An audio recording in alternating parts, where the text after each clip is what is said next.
So welcome. Thanks again for all the participation this afternoon. Brief introductions. This is Danny Russell. This is Jerry Yang. If you don't know who they are, they're in the book. We're not going to spend a lot of time. Danny tried to convince me to introduce Jerry Yang as the Jerry Yang, which I resisted until just then. Thank you. One comment about Jerry, I met him 28 years ago. And it really is true that without Jerry's support with Yahoo, SoftBank, Alibaba, and all the things that we would have done either in SoftBank in the U.S. or Qiming in China would not have been nearly as successful. So I do owe you a great debt of gratitude for that. I'm still trying to get over the fact that someone described China as potentially an Amish country in the last panel. I got stuck on that word because, you know, the semiconductor bills that were passed, they were actually incredibly nuanced in terms of how they were structured. And so this was not an annihilation bid by the U.S. on the Chinese semiconductor industry. And Danny and I were both on some of the working, panels on that. And so whether you look at the semiconductor industry, whether you look at the entrepreneurship, yes, many of the wealthy entrepreneurs have left China, but there's still 1 million people over there who want to start a business and who have enough money and capability and technology and capability to start those businesses. And so we'll talk about that a little bit on this session. I'm going to first lead off with Danny. I'm using this for my notes now since I can't read my own writing anymore. So we were talking before the session about what's changing with Xi Jinping. So going into October, he kind of ran the table, looked like he got everything he wanted. And to say that the last 90 days have been a little bit different than maybe we expected would be a gross understatement. So I want to ask Danny, what are we seeing now with Xi Jinping 3.0? Where is this headed? It is a question for which I don't have the answer. I'm not sure yet anybody does. There was a lot of wrestling with the question of what to expect from Xi Jinping following the 20th Party Congress in the run-up to the Party Congress. And I think the question now is even harder to answer than it was in the abstract. Is Xi Jinping coming out of a triumphal political event where he not only was affirmed as a leader on a par with Mao Zedong and did an incredible clean sweep of senior personnel, all loyalists all the time. Is he going to double down and triple down? Or is he going to tone it down? There was a pretty active debate, and I certainly was of the view that we should expect this to be, as you said, Xi Jinping 3.0. Xi Jinping only more so. Why would he change? It was predicted that all he needed to do was get past the 18th Party Congress, and suddenly the inner reformer would blossom. He needed to just get past the 19th Party Congress, and suddenly we would see him switch gears. I discounted the prospect that he would behave fundamentally different. In fact, I thought and I think that there is a not negligible risk that after 10 years in power, if he is surrounding himself exclusively with loyalists, that he is liable to fall prey to the sort of dictator dilemma of only being told what people think he wants to hear. But what we are actually seeing so far is different. I have heard Chinese friends make the case that with a team of loyalists, a team of the faithful around him, he doesn't have to worry about backstabbers and betrayers. He can give people a longer leash. He can let them be more flexible on policy. They're willing to take more chances because they know they're trusted. Struck me as a little far-fetched. But there are some indicators in terms of shifts towards housing market, certainly the abandonment of the zero COVID policy, Some signals, certainly what looks to be a charm offensive, sending the wolves back into their dens. It may be tactical, it may be fundamental, we just don't know yet. But what I can't not focus on is that right out of the block, the very first act of the new Xi administration was a giant belly flop. That the exit from COVID was bungled. There was very poor messaging. There was a failure to prepare in terms of stockpiling medicine and so on. And it was in a way the opposite of the highly controlled, highly effective Chinese Communist Party behavior that I thought we saw in the first two Xi Jinping terms. That's interesting. So, Jerry, switching to you, one of the terms that's come up today, and then it's been a underlying theme in kind of the U.S. China trade discussions, is decoupling. So you sit on boards both in China and the U.S. Who's driving this? Is it both sides, or what is underpinning the entire idea that we truly are moving away from each other? Because when Bob Lee was up talking earlier about cancer, you're talking about clean tech, you're talking about all these big initiatives. It doesn't seem possible that we're really decoupling. So is that just a term, political term, that really has no meaning now, or is there something substantive behind that? I will just give you my full disclosure to the audience. I resisted on coming on this panel because I feel like I'm woefully underinformed about China. I haven't been there. Been to Hong Kong, but haven't been there recently, and I just feel understanding China, you just have to be there. And so this is normally I speak with my personal view anyway, but this is really feel like even I don't feel great about what I'm saying, so you guys can decide whether you want to listen to it or not. But I speaking of being in China, I was in China in the end of 2017. It was November, and I was in Beijing, and I was with a very influential foreign. I think her role is something with she was previous military, and she was in the foreign ministry. And she was sitting here, we're at dinner, and she leans over to me and she says, Jerry, I hear that Washington wants to propose decoupling. And I just thought her English was bad.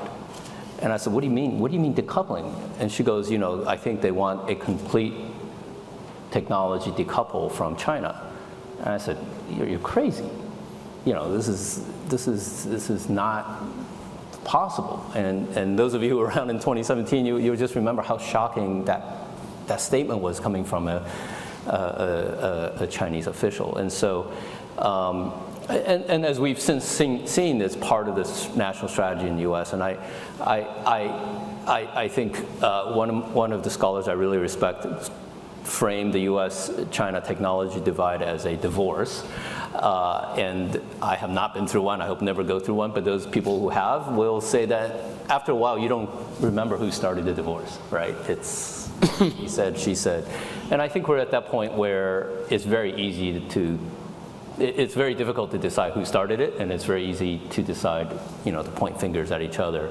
The question is, how whatever metaphor you want to use around the decoupling, how does the divorce end? Is it a acrimonious one, and you're fighting everything tooth and nail? Is it an amicable one?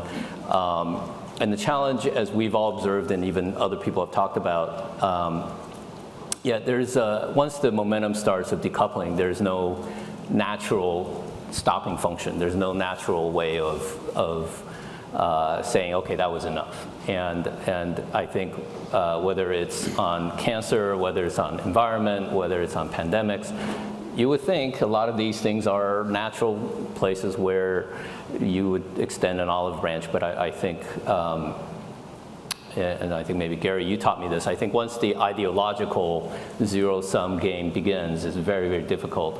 Whereas I think over the last 25 years, we were more or less governed by sort of pragmatism and common growth. Now it's much more zero-sum.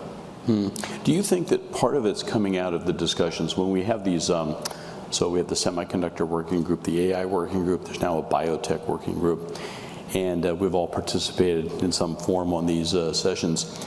And there's an underlying element of fear that comes into this, and it's fear of either losing leadership or fear of someone competing. But underneath that, there's this fungibility discussion around, well, what if they use this for military purposes? Well, we used Tang, we discovered Tang going to the moon back in the 60s.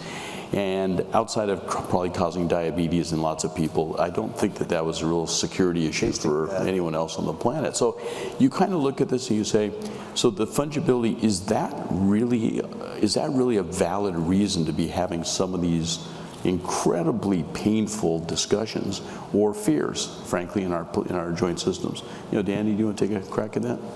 Well, it's been a long time since I had Tang, but your point is well taken.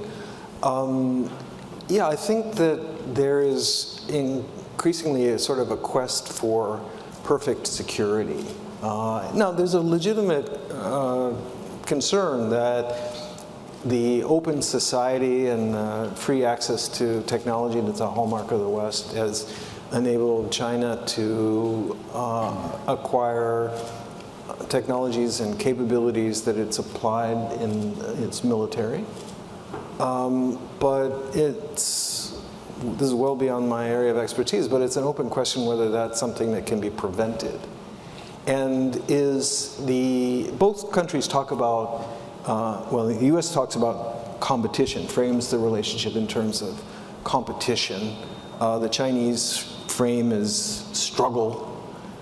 But it's an open question what either of those mean. For the U.S., are we trying to outcompete China? If so, that work needs to be done at home. You know, that's not about denying something to China. It's about being a lot better at what we do. And in terms of the struggle, well, is the United States the enemy? Or are we a competitor? Because you try to outperform a competitor, you try to destroy an enemy. And I think that what we're seeing is the needle shifting from what could be a healthy competition to a sort of life and death struggle where it's purely zero sum. So Jerry, since you're the chair of the board at Stanford, and you have a lot of common research projects, you have a center in Beijing. How has this impacted Stanford? I don't have any of this. Stanford does.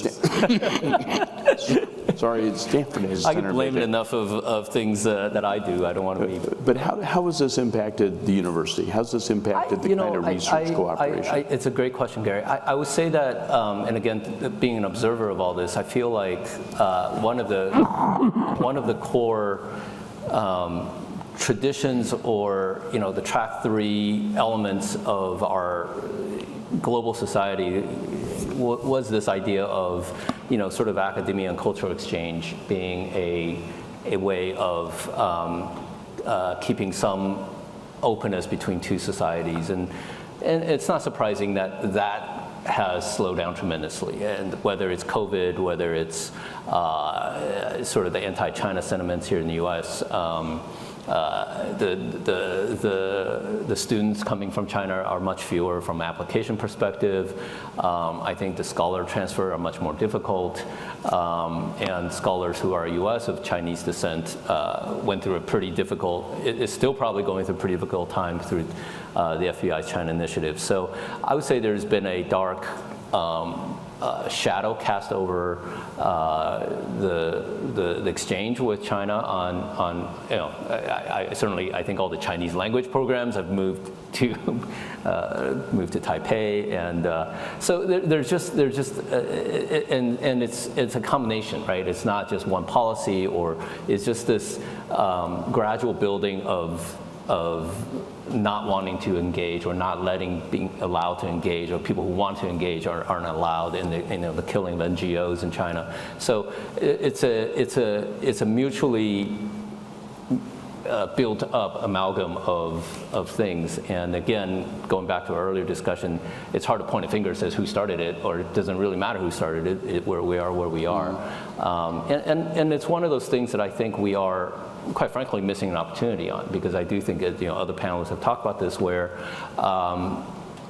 there is significant talent that are not in China, and it's not just the celebrity entrepreneurs. There are a lot of people who have a global perspective, want to see China contribute on the global stage, whether they are technologists or not. And I don't think the U.S., if you look at it as a whole, the U.S. certainly is not a most hospitable place for that kind of talent, which I just think that's too bad. I think if you look back through history of the United States, our ability to take on talent from other countries when they're wanting or having to leave their home country, and then having that go back someday, be a real contributor, that's really part of the American advantage, I think, but we're certainly not taking advantage of that right now. So Danny, do you see, in the last 90 days in China, people read about the crises in real estate, some of the topics that Andy and the team talked about in the prior panel. Is there a danger in taking a little bit too much pleasure in China's pain, the whole concept of schadenfreude? Is there, if you're sitting on the Chinese side, if you saw the American reaction as being relatively muted and relatively balanced in terms of, we want to make clear we don't want a failed state in China. We don't want a failed economy in China. We don't want the Chinese people to suffer in any way. As opposed to what you start to see in some of the political discourse. What's the danger associated with that? Well, first of all, I think your point indicates that there is a mindset that's prevalent, certainly in Washington, and maybe spreading more widely in the United States, that is very zero-sum in thinking, that sort of China's gain is our loss and vice versa.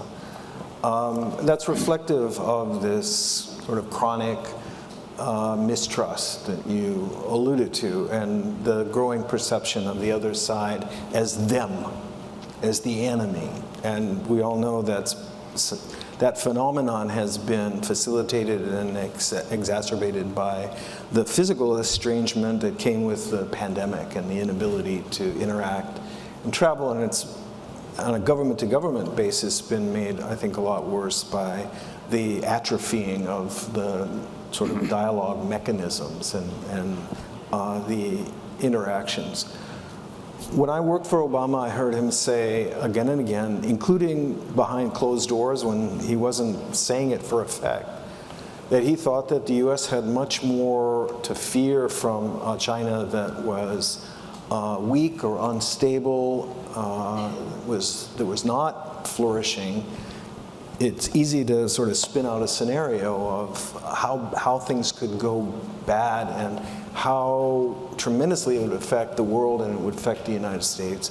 He said he had more concern about that scenario than about China's growth. This is someone who has a lot of confidence in the United States, but who also didn't see it as a zero-sum, and he was not being romantic about it. We're at a moment psychologically as a nation and politically where that's almost unspeakable in public. Certainly for a politician, it's part of the security dilemma that we face. Like the divorce, you can't remember how it started, but it's their fault, right? It's not your fault, whatever it is. And there is this presumption of malice. Yes. It's taken as a given that what the other side is trying to do is no good, is to hurt us. There's I'm sure the Chinese have a saying about how trust is built in teaspoons and destroyed in buckets, or something to that effect. But the fact of the matter is that there is now such a headwind of mistrust that, many people in the United States are rejoicing overtly or internally at Chinese missteps and problems, And I think the reverse certainly is true. And we've had an inventory of many of the challenges that China is grappling with. Some of them are self-inflicted. We have been spared the inventory of ills and woes that the United States brags about, but they're pretty conspicuous. And nobody in China is missing the terrible political, social, economic, and other problems that we're facing. So the question is, how do we get out of this finger trap? So one of the things that I was reflecting on under the Trump administration, it was the first time in my lifetime where I'd ever seen a zero-sum president. Where literally, for us to win, someone else had to lose.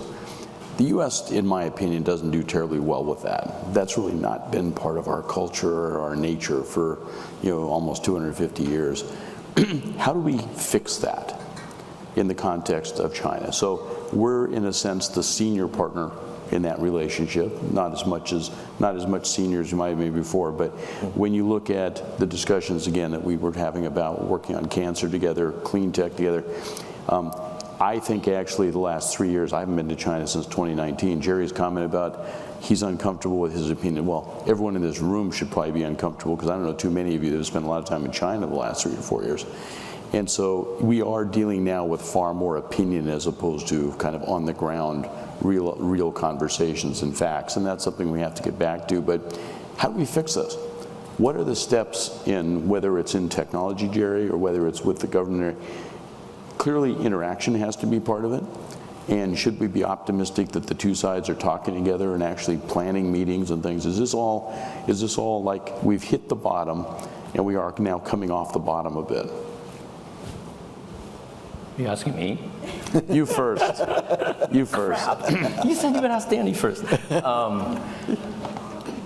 Well, look, I feel like there needs to be, and I'm not sure we're there yet, and I'm not, as you know, Gary, I didn't want to come on the panel because I feel like as much as I want to be an optimist about this, I'm not sure I can be, so you guys will be the judge. But I would say that, the divorce is not done. And the way you described it is, there is malice in the suspicion about intent. I think there is also a little bit of part of me that would say, Gary, that what we experienced over the last 2 decades may never happen again. Yeah. So fix it means you have a vision of the solution, and I don't know that, there may be 250 versions of the solution in this room. Maybe all of us have a different version of the solution, but whatever the solution is probably nothing like the past.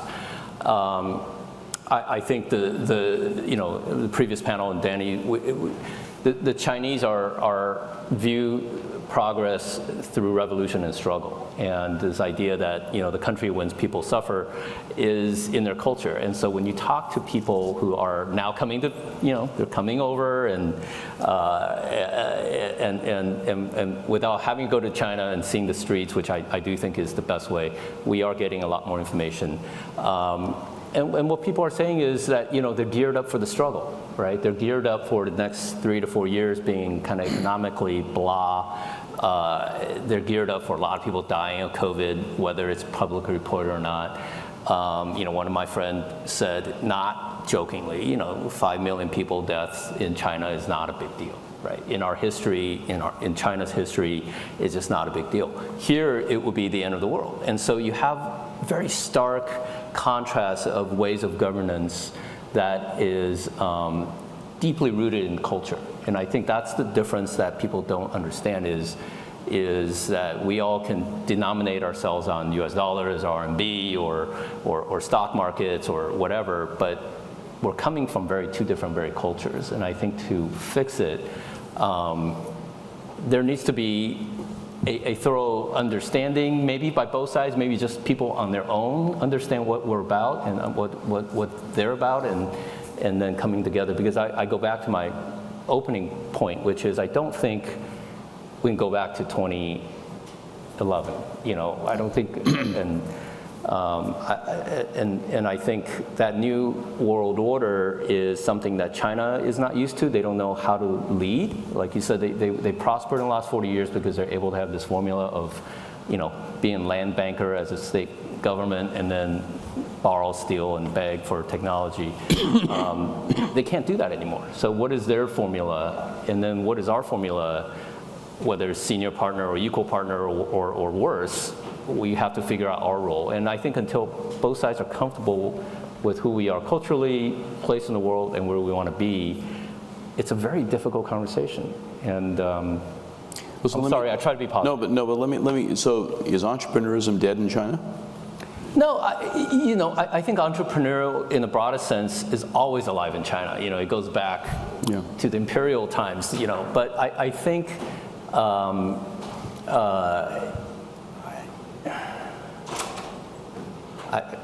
It's hard to make a declarative statement in a panel like this, but what I would say is that obviously the kinds of entrepreneur we saw late 90s through mid 2010s, that era is probably over.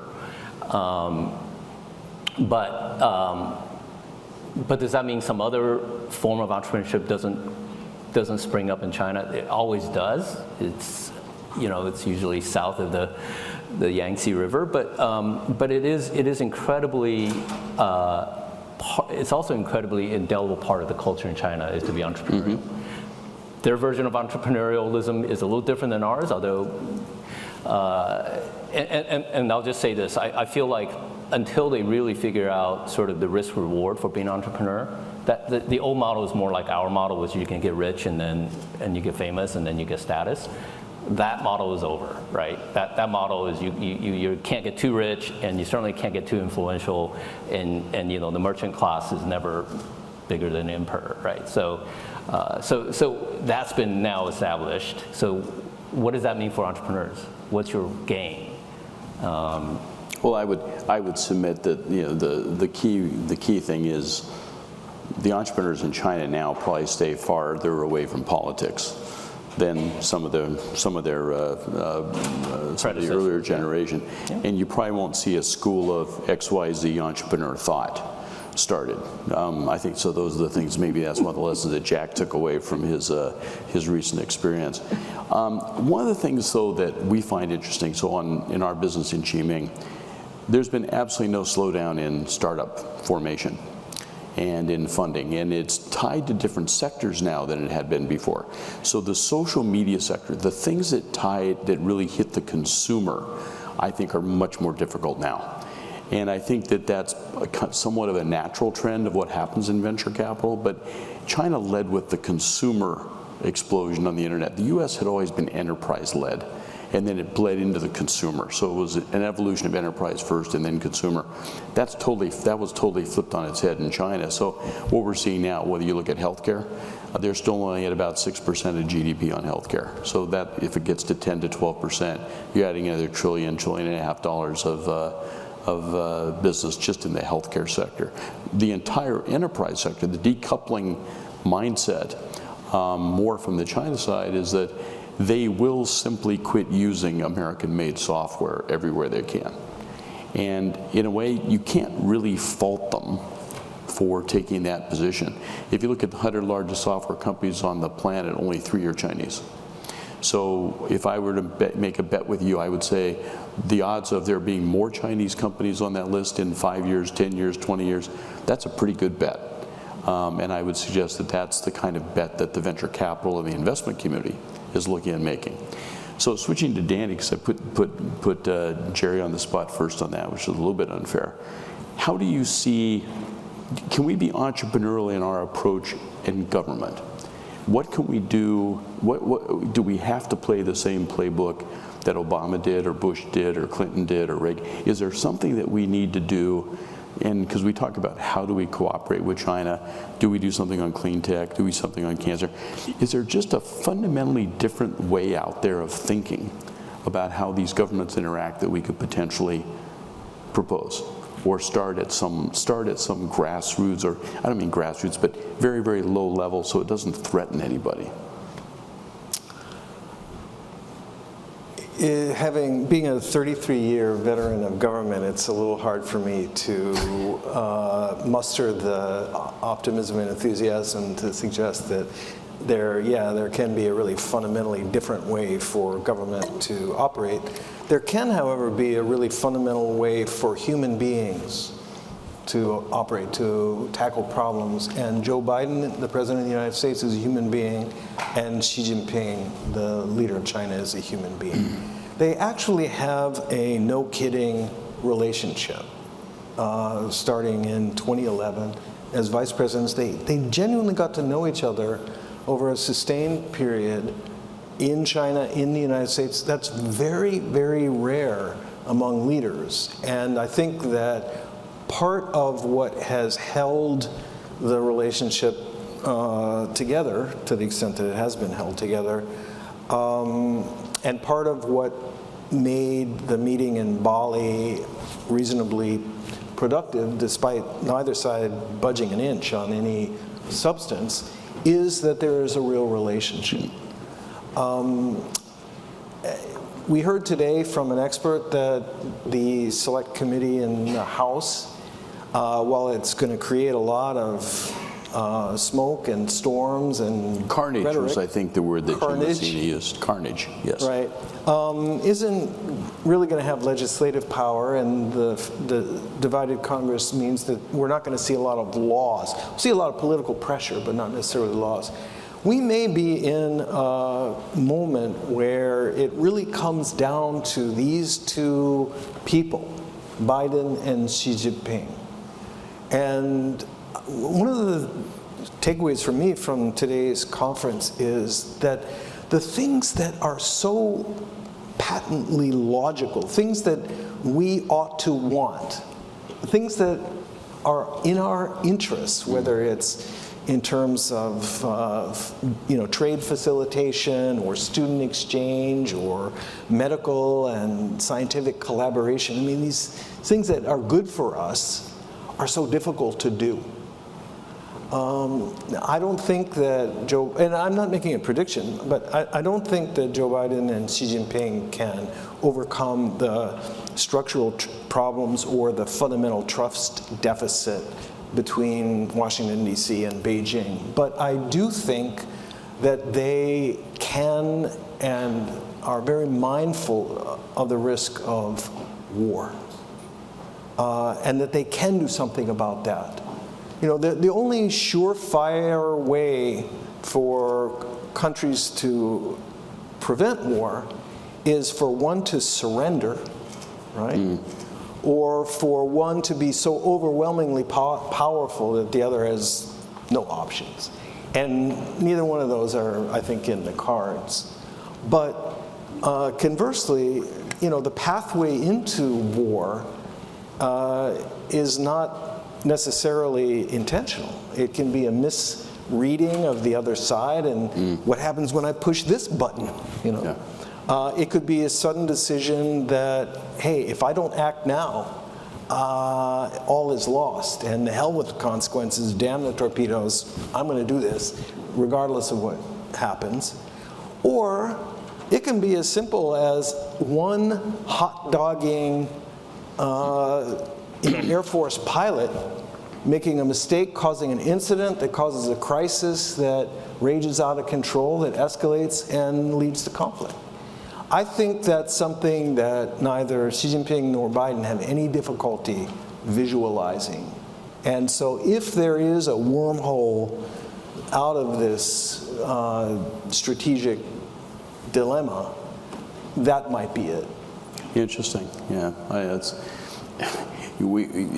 10 years ago, you would have thought there was zero possibility of having a conversation around that, and we can no longer make that statement.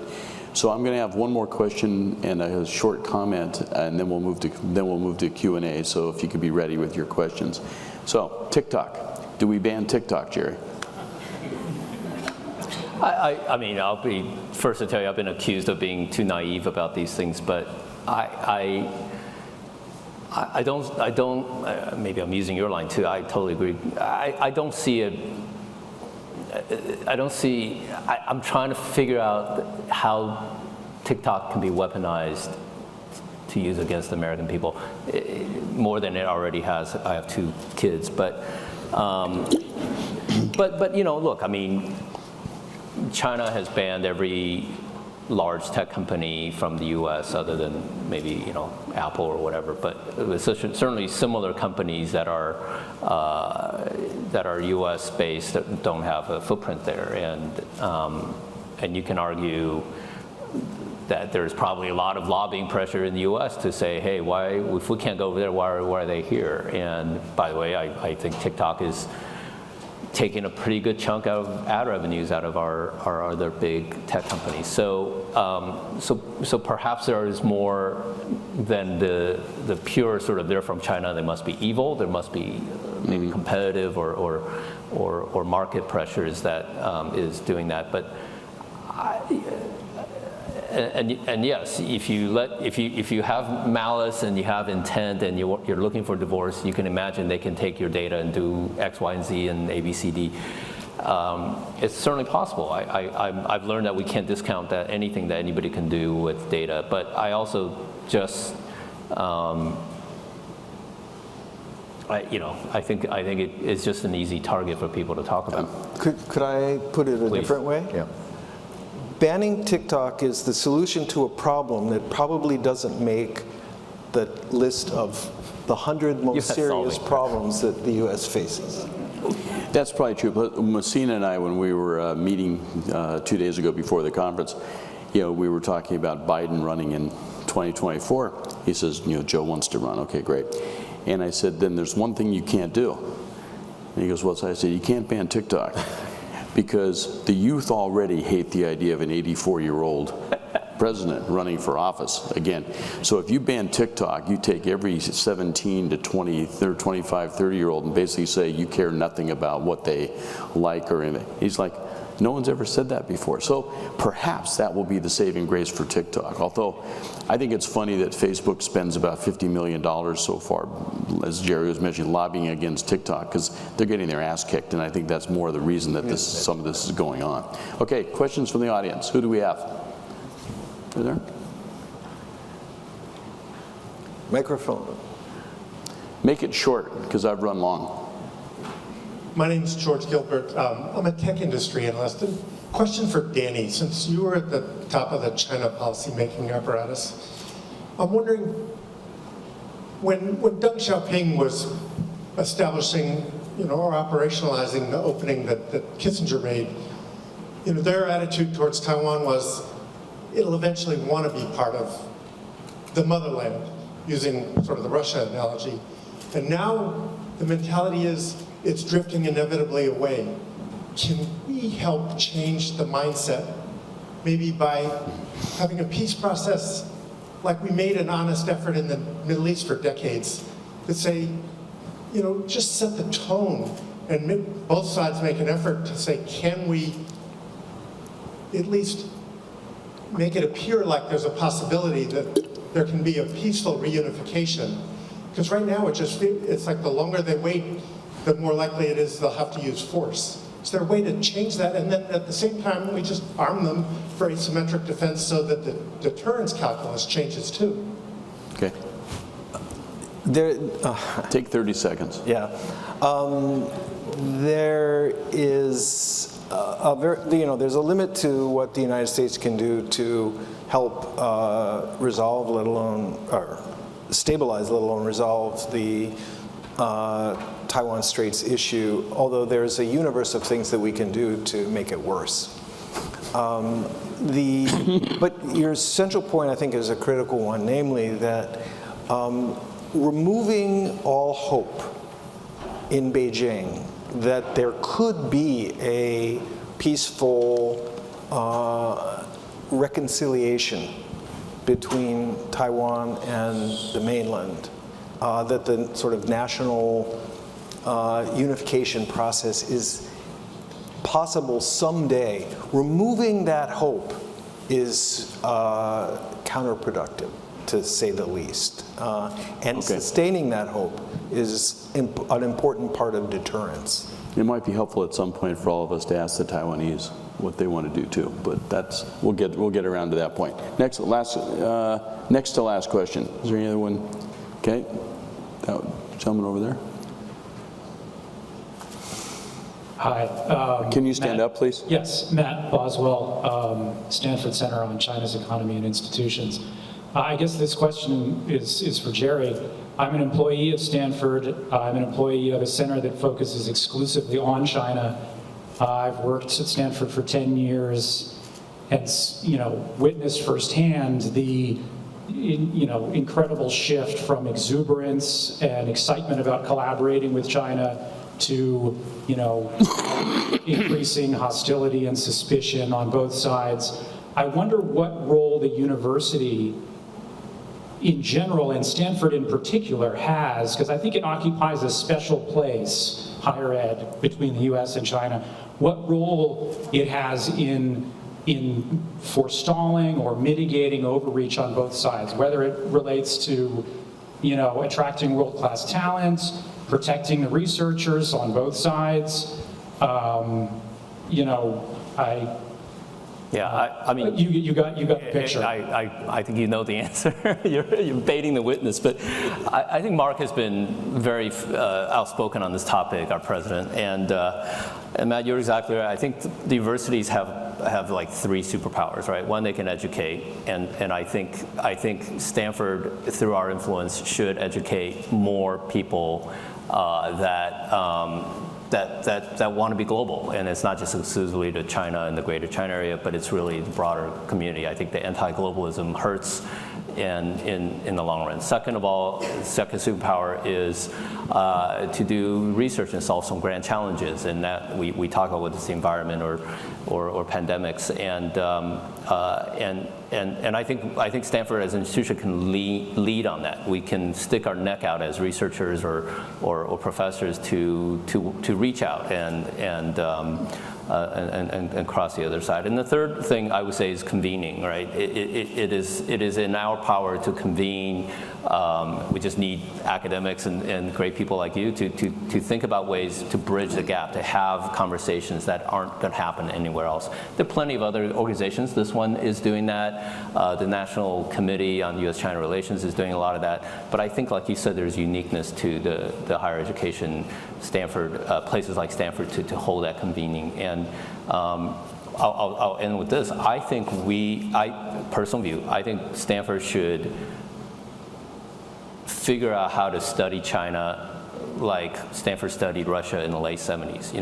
We should double down on understanding all aspects of China, just not economy, not just the national security, but cultural, language, sociology, everything. Because I think this is a time we need that deep understanding that someday we're going to need, however this other stuff comes out. Okay, one last question. I'm now eating into Margaret's time, so.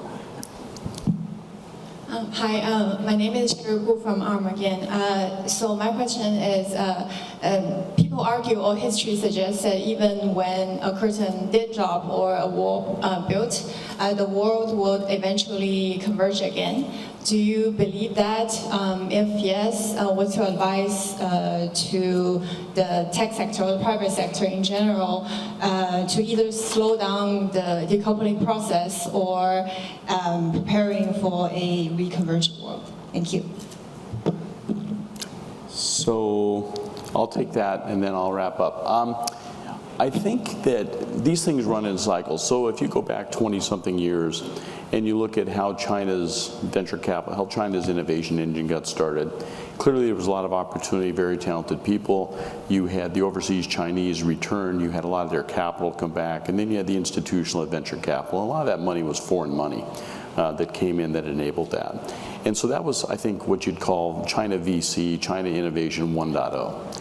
We're now going to go through 2.0. So now you're going to have different sources of capital. You have a different group of entrepreneurs, as Jerry mentioned, and you have different market conditions. And the societies, I think, there will be more and more cooperation. Jerry asked me, if he hasn't made it obvious, he didn't want to do this.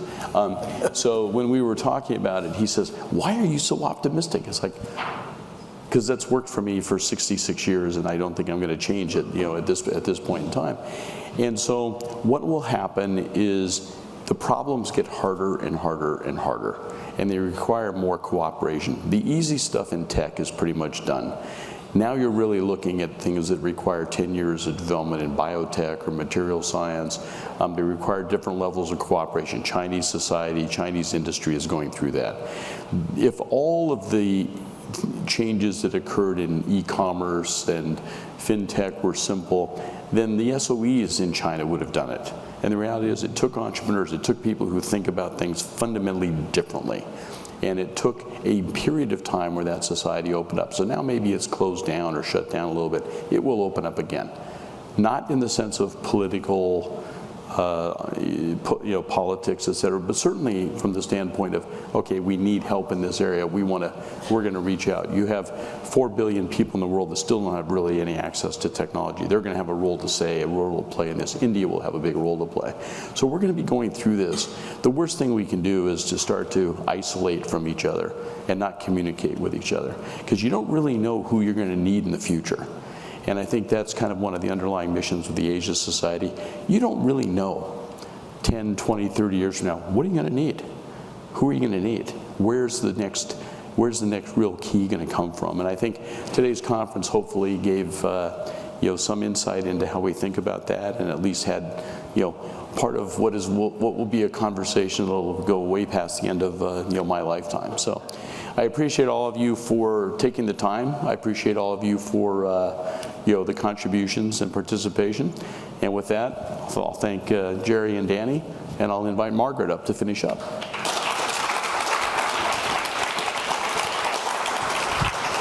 Well done. Yes, thank you very much, Gary, Danny, and Jerry, for helping us think through the new world order. And Jerry, we know we don't have all the answers, and we know that it's hard to think through, but thank you for taking the time to be here. We appreciate it. Danny, your wisdom is always appreciated here in Northern California, and Gary, thank you for your leadership.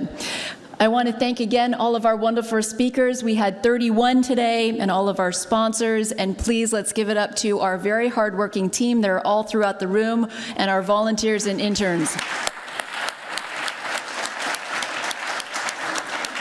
They did an amazing job with a lot of obstacles behind the scenes, and they made it perfect, so thank you very much. You have been a terrific audience. We are going to be following all of these topics that were covered today throughout 2023. On behalf of Asia Society Northern California, thank you for joining us.